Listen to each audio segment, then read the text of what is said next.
தேர்தல் வாக்குறுதிகளில் இலவசங்களை எதிர்பார்க்கிறீர்களா, அதற்காக வாக்களிக்கிறீர்களா என திருவண்ணாமலை மாவட்டம் போலூர் மக்களிடம் எமது செய்தியாளர் மணிமாறன் நடத்திய நேர்காணலை பார்க்கலாம்.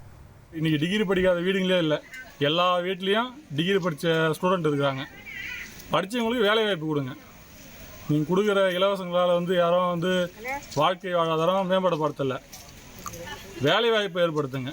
அடிப்படை வசதிகளான மருத்துவம், கல்வி, விவசாயம் போன்றவற்றை மேம்படுத்த வேண்டும். இந்த நிதியானது அதற்கு பயன்படுத்தப்பட்டால் முறையாக தமிழகம் முன்னேற்ற பாதையில் செல்லும்.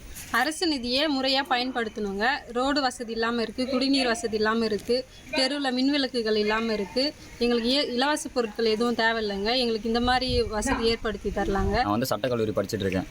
எனக்கு முன்னாடி படிச்சுட்டு போனவங்களாம் இன்ன வரைக்கும் எந்த ஒரு வேலை வாய்ப்புமே இல்லாமல் ரொம்ப கஷ்டப்பட்டு இருக்காங்க. தினக்கூலிக்கு 100 ரூபாய் 200 கூலிக்கு வேலைக்கு போயிட்டு இருக்காங்க. அதை போக்கிட்டு அவங்களுக்கு நல்ல வேலை வாய்ப்பு ஏற்படுத்தி கொடுத்தா போதும். அது உருவடாக போடும், ஊர் உருவடாக போடும், நாடு உருவடாக போடும், நாடு தமிழ்நாடு இந்தியா உருவடாக போடும், இந்தியாவில் உலகமே உருவடாக போடும். அதான் உண்மை. இலவசமாக கொடுக்கக்கூடாது.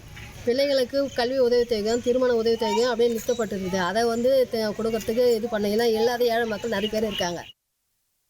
தேர்தல் வாக்குறுதிகளில் இடம்பெறும் இலவச அறிவிப்புகள் குறித்து போலூர் மக்கள் தெரிவித்த கருத்துக்களை பார்த்தோம். இனி செல்லும் இடமெல்லாம் செய்தி. தந்தி டிவியின் வாட்ஸ்அப் சேனலை ஃபாலோ பண்ணினா செல்லருக்கும் இடமெல்லாம் செய்தி. இதோ QR கோட் இப்பவே ஸ்கேன் பண்ணுங்க, ஃபாலோ பண்ணுங்க.